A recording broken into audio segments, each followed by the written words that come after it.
I was born and raised on the White Earth Reservation. Growing up, my parents were not married, nor were they together when I was born.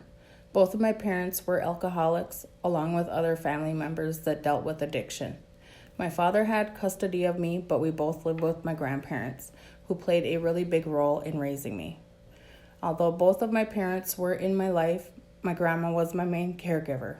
I moved to Minneapolis the year I graduated high school in 1999.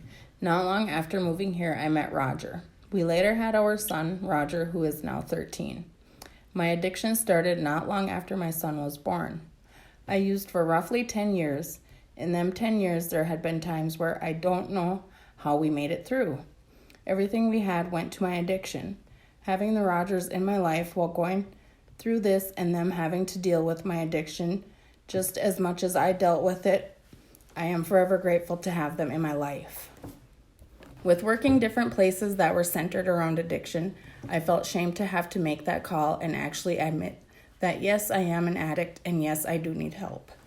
I did also know that completing a Rule 25 was the first step into the new life I had wanted to make for not just myself, but my family as well.